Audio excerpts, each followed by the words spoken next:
Oke, Assalamualaikum warahmatullahi wabarakatuh. Waalaikumsalam warahmatullahi wabarakatuh. Gimana kabarnya Anda semuanya? Sehat, Bu. Oke, bisa kita mulai pembelajaran? Bisa, Bu. Oke, sebelum mulai pembelajaran, kita pada ketua kelas untuk memimpin doa sebelum pembelajaran dimulai. Silakan. Istaqim, Iqra, Basmalah. Bismillahirrahmanirrahim. Oke, terima kasih Anda semuanya. Semoga dengan pembacaan doa tadi, pembelajaran kita pada hari ini diberkahi oleh Allah Subhanahu wa taala dan bernilai pahala dari sisi. Amin amin ya rabbal alamin. Oke. Kan Anda semuanya, sebelum kita mulai pembelajaran, Bu mau absen terlebih dahulu. Hayatul Mardia, Ibu, Nur Salwa, Ibu, Khairul Anissa, Ibu, Natasha, Ibu. Oke, semuanya hadir ya Anda. Ya, bisa kita mulai pembelajaran? Bisa, Bu. Oke, kalau bisa pada minggu lalu kita membahas materi tentang apa? Pembunuhan, Bu. Oke, tentang pembunuhan. Nah, ada yang masih ingat materi kita minggu lalu?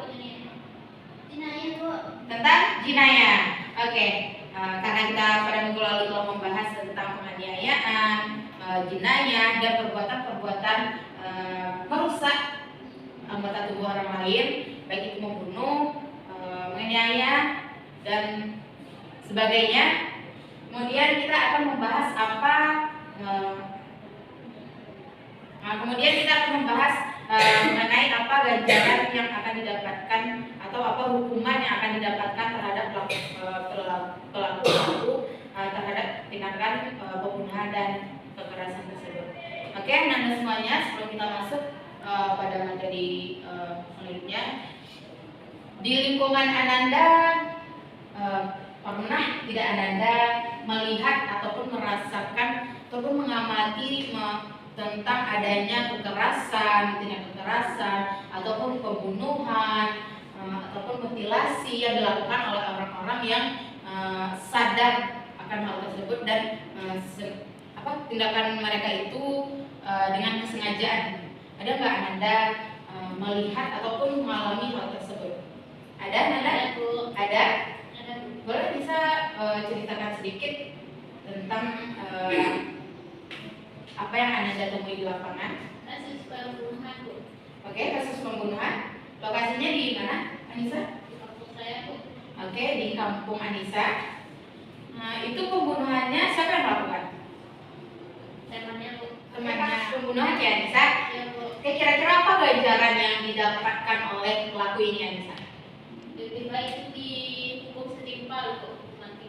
Oke, hukuman setimpal. Nah, itulah sedikit dari awal pembelajaran kita sebelum kita masuk pembelajaran kita. Nah, pada pertemuan kali ini kita akan khusus membahas materi tentang kisos. Nah, selanjutnya kita akan melihat terlebih dahulu definisi kisos. Di sini ada yang bisa bantu Ibu membacakan? Oke, silakan Mas Salwa. Baik Ibu, kisos berasal dari kata kisasa yang berarti adalah memotong, dan menurut istilah kisos adalah hukuman balasan yang seimbang bagi pelaku tindak pidana pembunuhan maupun Oke, terima kasih ya Nur Salwa. Jadi kisos itu berasal dari kata kisasa yang artinya memotong. Sedangkan menurut syara, kisos adalah hukuman balasan yang seimbang bagi pelaku tindak pidana seperti pembunuhan ataupun penganiayaan, perusakan anggota tubuh orang lain ataupun organ tubuh si korban. Nah, jadi kisos ini adalah bagaimana hukuman yang didapatkan oleh pelaku tindak pidana tersebut seperti pembunuhan, kekerasan dan penganiayaan tadi. Mereka mendapatkan hukuman setimpal dengan apa yang mereka kerjakan kepada pelaku. Kemudian kita membahas tentang macam-macam kisos. Di sini ada dua macam-macam kisos. Yang pertama adalah kisos untuk tindak pidana untuk pelaku pembunuhan yang disengaja. Kemudian adalah kisos yang diberikan untuk tindak penganiayaan seperti salah satu tadi perusakan organ tubuh si korban. dan merusakan fungsi anggota badannya. Nah, sampai sini Ananda bisa memahami tentang pengertian dan macam-macam kisah. Paham, Bu. Paham? Oke, sedikit sebelum kita masuk ke permasalahan selanjutnya. Nah, Ananda bisa disimpulkan terkait pengertian kisah tadi? Baik, Bu. Kisah itu adalah hukuman yang seimbang atau setimpal bagi tindak pidana pembunuhan maupun perusakan atau hilangnya anggota tubuh orang lain yang dilakukan dengan sengaja. Oke, berikan aplaus kepada Nisa. Oke, bagus sekali ya Nisa. Nisa sangat memahami materi kita pada dasar dalil Al-Quran yang melandasi bahwasannya kisah itu dibolehkan dalam Islam dan bagaimana hukumnya. Oke, Ananda semuanya silakan buka, ada ibu tampilkan. Silakan baca bersama Quran surat Al-Maidah ayat 45. Oke, dimulai Ananda 1, 2, 3. A'udzu billahi minasyaitonir rajim. Bismillahirrahmanirrahim. وَكَتَبْنَا عَلَيْهِمْ فِيهَا أَنَّ النَّفْسَ بِالنَّفْسِ وَالْعَيْنَ بِالْعَيْنِ وَالْأَنْفَ بِالْأَنْفِ وَالْأُذُنَ بِالْأُذُنِ وَالسِّنَّ بِالسِّنِّ وَالْجُرُوحَ قِصَاصٌ فَمَنْ تَصَدَّقَ بِهِ فَهُوَ كَفَّارَةٌ لَهُ وَمَنْ لَمْ يَحْكُمْ بِمَا أَنزَلَ اللَّهُ فَأُولَئِكَ هُمُ الظَّالِمُونَ. Allahul Azim. Oke, kita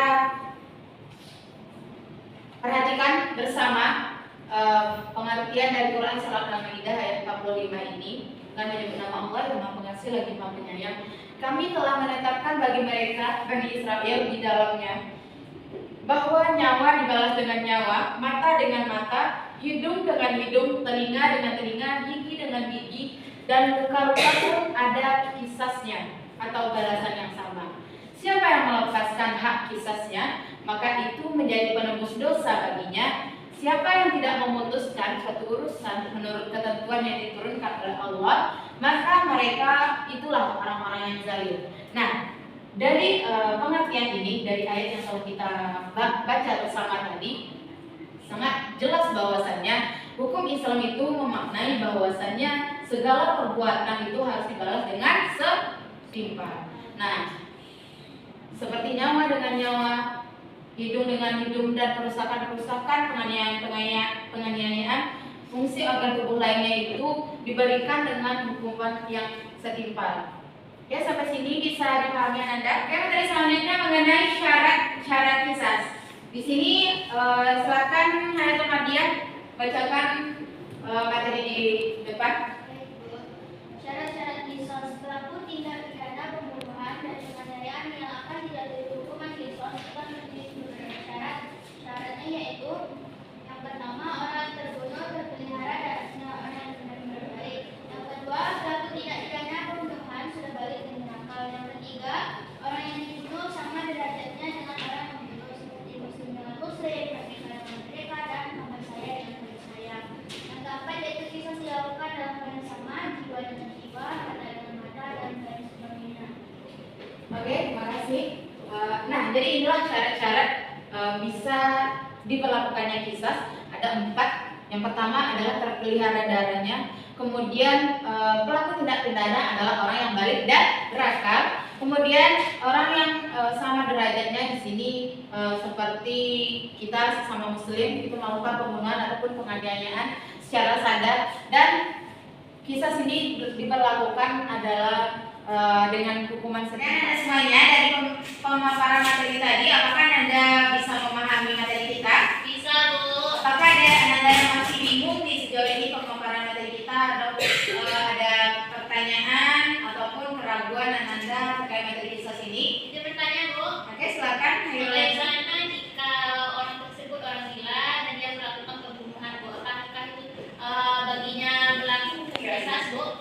Oke, dari pertanyaan Anissa tadi, apakah masih ada lagi yang mau pertanyaan Anda? Tidak, Bu. Oke, kita cukupkan dulu ya, kita jawab pertanyaan dari Anissa. Apabila pelaku ini melakukan tindakan pidana yang telah kita bahas tadi, tetapi dia dalam keadaan gila atau dia tidak sedang sehat akalnya atau mentalnya. Nah, di sini tadi kita telah membahas mengenai syarat. Nah, jadi ada syarat berlakunya kisah itu apabila dia balik dan berakal. Jadi memang benar tindakan pidana ini dilakukan dalam keadaan sadar dan dia adalah orang yang sudah balik, sudah tahu bahwasanya perilaku tersebut adalah perbuatan yang keji dan tidak disukai oleh Allah Subhanahu wa taala. Oke, Anissa bisa memahami? Oke. Apakah masih ada pertanyaan Anda? Tidak, Bu. Oke. Ibu punya LKPD dan LKPD ini akan dikerjakan secara berkelompok, terdiri dari dua kelompok. Yang kelompok 1 Khairul Anissa, silakan ambil LKPD-nya. Kelompok 2 Hayatul Mafia. Oke, Anda silakan berdiskusi terkait permasalahan yang telah dipaparkan dalam LKPD itu. Nanti Ananda berdiskusi secara bersama berkelompok selama 5 menit. Kemudian setelah diskusi sampaikan apa kesimpulannya dan dipresentasikan di depan kelas. Oke, bisa Anda semuanya? Oke, telah habis waktunya untuk diskusi Anda semuanya. Sudah siap? Sudah siap? Oke, Anda silakan perwakilan dari kelompok 1 maju ke depan untuk menjawab gambar kerjanya.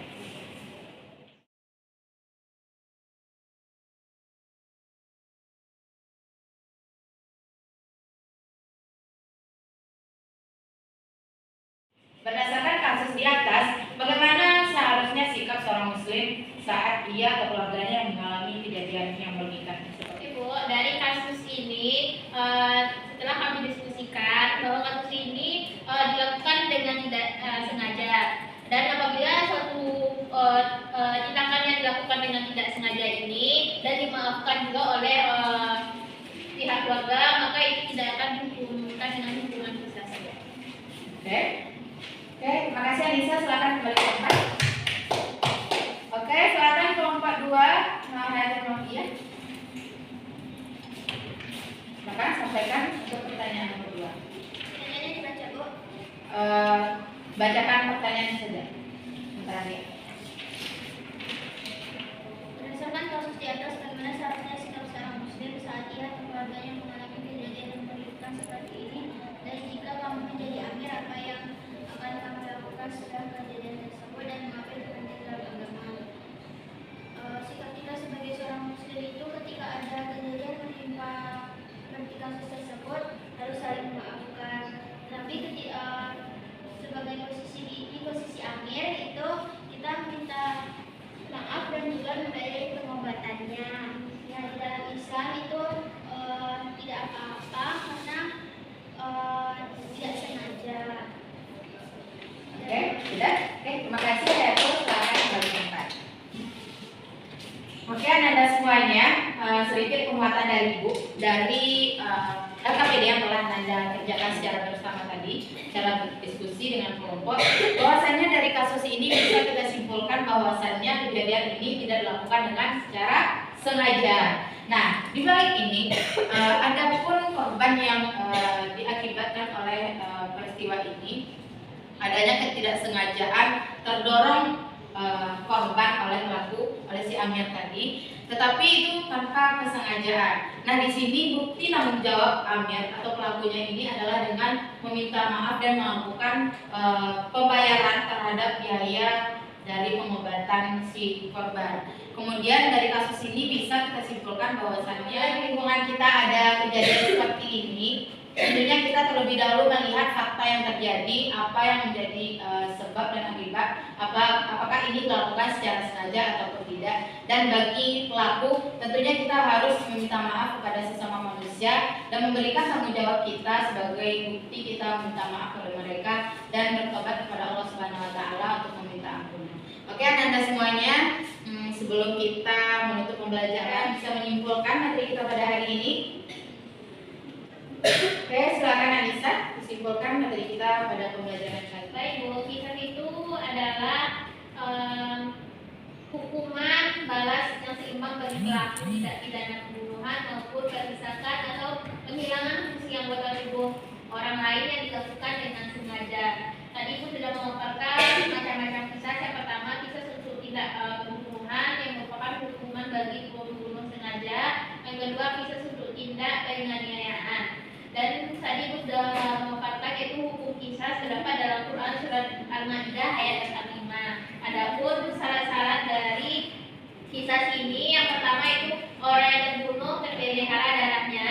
Yang kedua pelaku tidak pidana pembunuhan sudah balik dan berakal.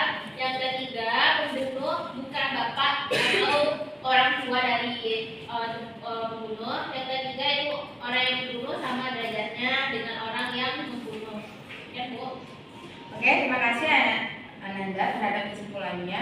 Jadi materi kita yang paling penting pada hari ini poinnya adalah kisah itu adalah hukuman atau balasan yang setimpal terhadap tindakan pidana baik itu pembunuhan, kekerasan atau penghilangan, penganiayaan fungsi organ tubuh si korban. Nah itu akan memberikan hukuman yang setimpal, keseimbangan dengan apa yang dilakukannya, yaitu dengan syarat-syarat yang harus dipenuhi.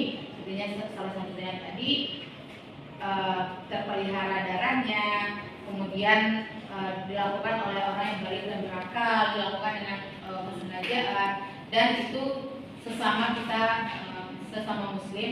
Nah itu kita berikan ganjaran berupa kisah atau hukuman yang setimpal. Nah Ananda semuanya mungkin itu materi kita pada hari ini terkait kisah. Jangan lupa untuk materi minggu depan Ananda membuat kesimpulan atau membuat pembahasan singkat terkait materi kita yang minggu depan, yaitu diet. Silakan kerjakan di rumah dan akan kita bahas minggu depan. Oke Anda semuanya, untuk menutup pembelajaran silakan ke kelas untuk menyanyikan doa kita pulang.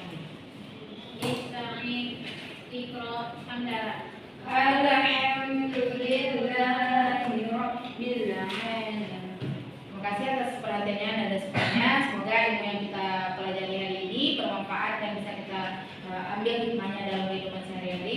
Wabillahi taufiq wal hidayah. Assalamualaikum warahmatullahi wabarakatuh.